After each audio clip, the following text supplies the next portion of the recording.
You expect someone to feel safe with you? And is that expectation really useful?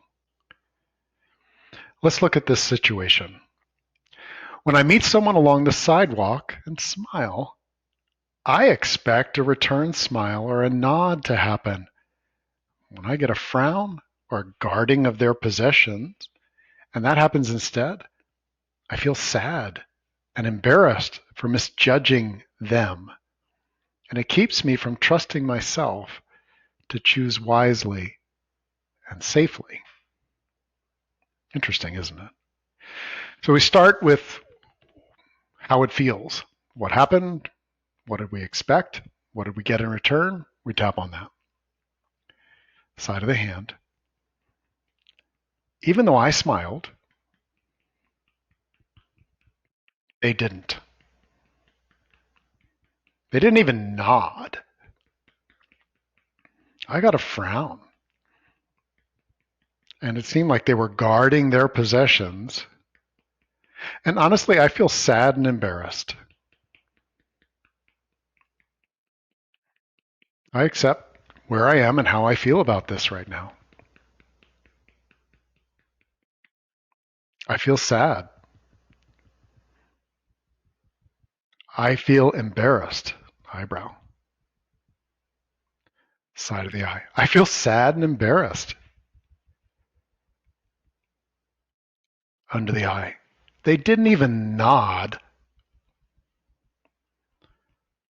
Under the nose. They didn't feel safe with me.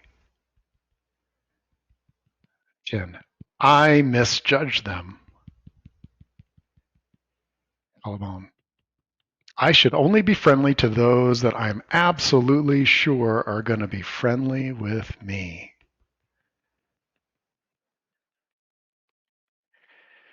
Under the arm. It feels like I didn't choose wisely, and that doesn't feel safe. Top of the head. I expected them to be safe with my simple smile. And it hurt when they weren't. Take a deep breath. And if this has happened to you, allow yourself to remember, how did you react when they didn't even smile? They didn't even nod. Is it sad and embarrassed for you, or was it something else?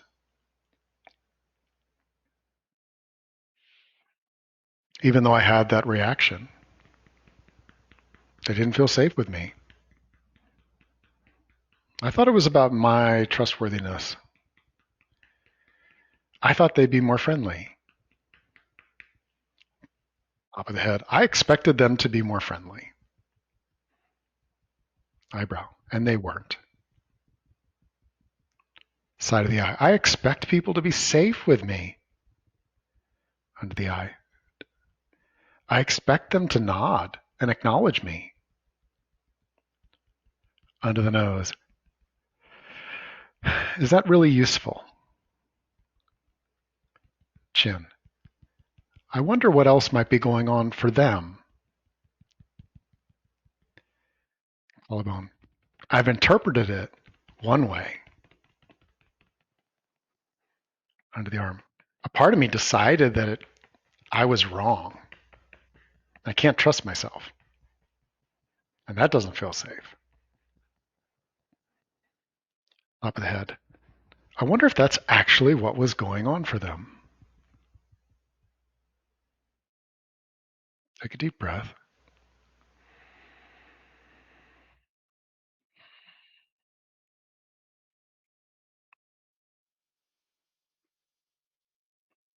How do you feel about their interaction now?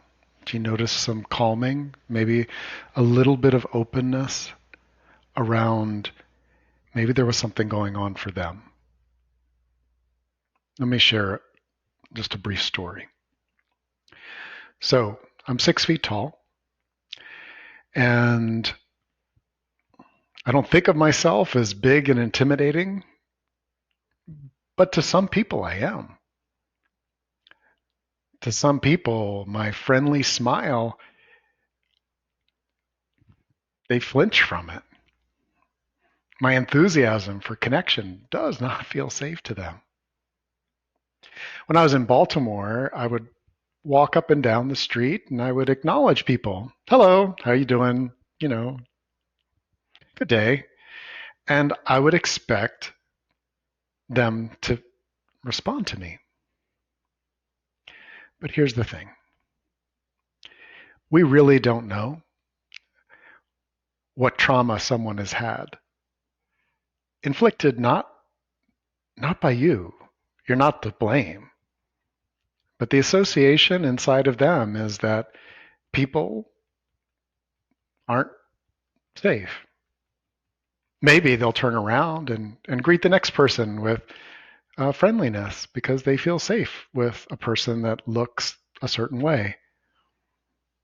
Now, this may cause some emotions for you. No matter what your size or your shape, the color of your skin, your accent, doesn't matter. I assure you that someone has been traumatized physically or emotionally by someone. That their primitive brain relates to you.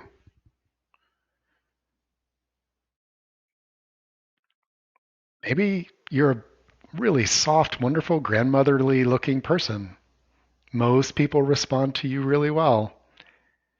But you know, that young man who was constantly criticized by his grandmother, when he sees you, he does not feel safe.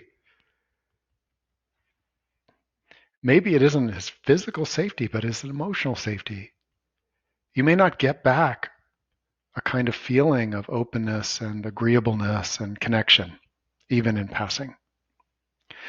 This is reality. This is something that if we expect, and I have, and a part of me still does, that if I am safe, if I'm offering a simple, friendly smile in greeting to a stranger, passing on a hiking trail or passing on the street, if I am offering that, I expect them to get it. And that is, in some ways, cruel.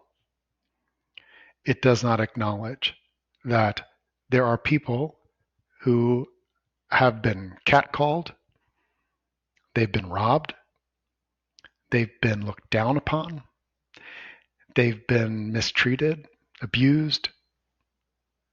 Some people are feeling very vulnerable to catching a virus in their body, their nervous system, when someone else is coming into their space with a greeting is going to react.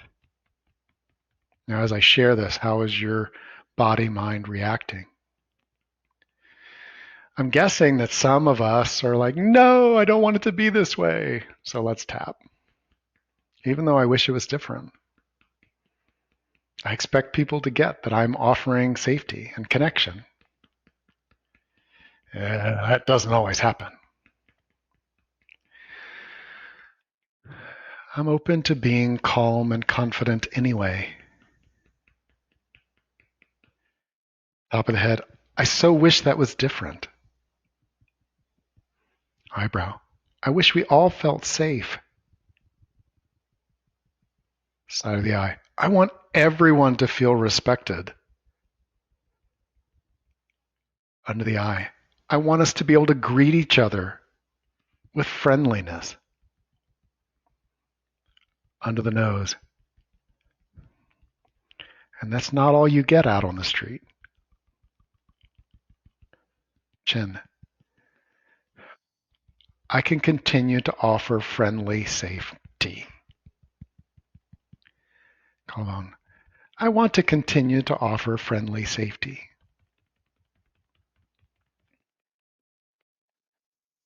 And know myself in what I'm offering. And allow other people to be where they are. Top of the head. I'm letting go of the expectation that other people are going to feel safe just because it's me. That's actually a little ridiculous. even though I know myself.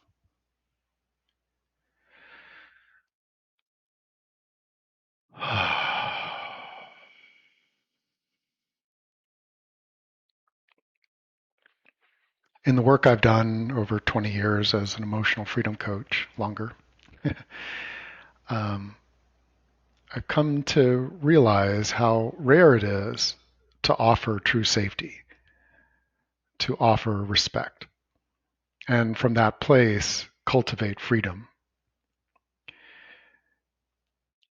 It's actually not safe to be a safe person and say hello to someone and expect them to open up their mouth, open up their energy to interact with us.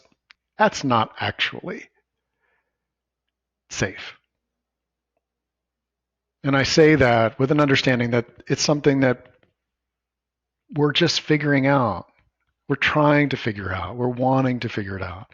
My invitation is if you let go of the expectation that someone else is going to feel safe with you, that they're just going to get that your presence should get through decades of trauma.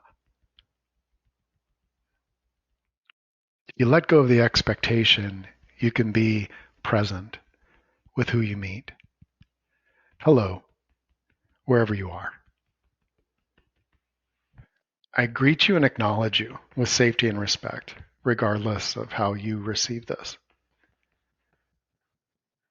And I demand nothing in return. I don't expect it. I'm letting go of the expectation that it is best and right for you.